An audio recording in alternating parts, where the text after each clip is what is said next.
আজকে আমি রান্না করব। সেই রান্নার জন্য সবকিছু আমি কুটে নিয়েছি। বাঁধাকপি কুটে নিয়েছি, আলু আর সবজি রান্না করার জন্য সবজি কুটে নিয়েছি। আর এখানে পেঁয়াজ রসুন সব কিছুই কুটে নিয়েছি। কই মাছ রান্না করব, দেশি মাছ লবণ মাখিয়ে রেখে দিয়েছি। বাঁধাকপিটা আগে ঘন্ট করব, সেজন্য কড়াইয়ের মধ্যে বাঁধাকপিগুলো আমি সব উঠিয়ে নেব। বাঁধাকপির মধ্যে আলু আর পেঁয়াজের ফুল দিয়েছি। এগুলো দিয়ে আমি খুব সুন্দর করে একটা ঘন্ট করব। এর মধ্যে আমি এখন দিয়ে দেব হলুদের গুঁড়া, মরিচের গুঁড়া আর লবণ। মশলাগুলো এখন একটু নেড়ে চেড়ে মিশিয়ে নেব। কবির সঙ্গে মশলাগুলো মিশিয়ে নেব। এখন কিছু দিয়ে দেব পেঁয়াজ, কাঁচামরিচ আর রসুন কুচি করে রেখেছিলাম, সেগুলো এখন সব দিয়ে দেব। কবি ধোয়ার মধ্যেই পানি ছিল, আর একটু পানি দিয়ে আমি ঢাকনা দিয়ে ঢেকে কবিটা সিদ্ধ করে নেব। কপি নিচের গুলো সিদ্ধ হয়ে গেছে, সিদ্ধ হয়ে কমে গেছে। এখন আমি একটু নেড়ে চেড়ে উল্টে পাল্টা দেবো। কবি সিদ্ধ হতে সময় লাগবে। এখন আমি কই মাছ রান্না করব, সেজন্য আমি কবিটা অন্য চুলায় দিয়ে দেবো।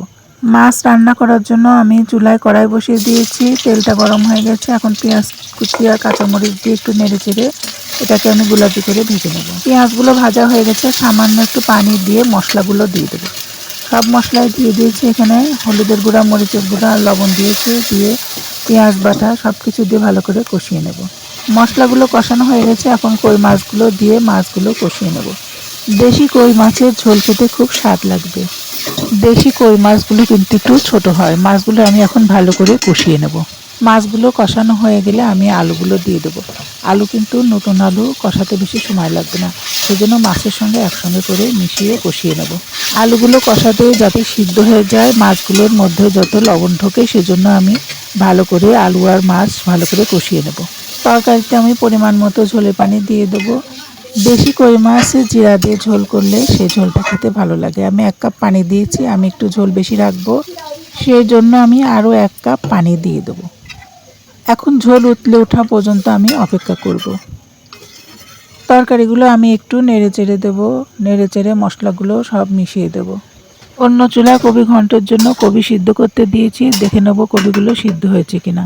2 চুলায় তরকারি রান্না করতে কিন্তু একটু হিমশিম খেতে হয়। সব কিছু গুছিয়ে নিলে কিন্তু রান্না করতেও খুব তাড়াতাড়ি রান্নাটা হয়ে যায়। 2 চুলায় রান্নাতে সুবিধাও আছে, আবার অসুবিধাও আছে। এদিকে আমার মাছ তরকারি সবই সিদ্ধ হয়ে গেছে, অনেকক্ষণ ধরে বলক উঠেছে। এখন আমি জিরা বাটা দিয়ে দেবো। জিরা বাটা দিয়ে আর কিছুক্ষণ রান্না করে আমি তরকারিটা নামিয়ে নেব।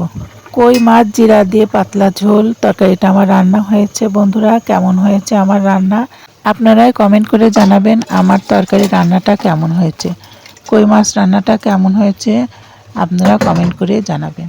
আমি এখন একটা গামলার মধ্যে তরকারিটা ঢেলে নেব। কবিগুলো সিদ্ধ হয়ে গেছে। আমি এখন কবিগুলো তেলের উপর দিয়ে দেবো। সেজন্য শুকনো মরিচ, জিরা আমি তেলের উপর আগে ভেজে নিয়েছি। এখন দিয়ে দেবো পেঁয়াজ রসুন কুচি দিয়ে বেশ কিছুক্ষণ নেড়ে চেড়ে এটাকে গোলাপি করে ভেজে নেব। এর মধ্যে দিয়ে দেবো সিদ্ধ করে রাখা বাঁধাকপিগুলো। বাঁধাকপিগুলো তেলের উপর দিয়ে কিছুক্ষণ নেড়ে চেড়ে খুব ভালো করে ঘন্ট করে নেব। বাঁধাকপি তো অনেক রকম করেও তরকারি রান্না করে খাওয়া যায়। আমরা সব রকম করেই খাই। ঘন্টটা আমরা খাই বেশি। ঘন্টটা করলে ভালো লাগে, খেতেও ভালো লাগে। আপনারা কিভাবে ঘন্ট করেন বন্ধুরা, অবশ্যই আপনারা কমেন্ট করে জানাবেন। বাঁধাকপি ঘন্টের মধ্যে চালের গুঁড়া দিলে পরে স্বাদটা দ্বিগুণ বেড়ে যায়। আমার চালের গুঁড়াটা ডিপের মধ্যে রেখে দিয়েছিলাম, তাই একটু বরফ হয়েছিল।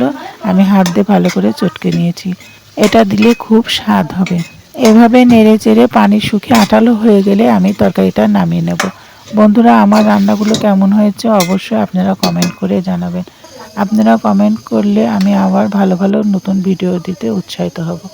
আবার আসবো নতুন কোনো ভিডিও নিয়ে। ততক্ষণ আপনারা ভালো থাকবেন, সুস্থ থাকবেন আর আমার জন্য দোয়া করবেন। আমার ঘন্টটা কেমন হয়েছে অবশ্যই আপনারা কমেন্ট করে জানাবেন। আসসালামু আলাইকুম।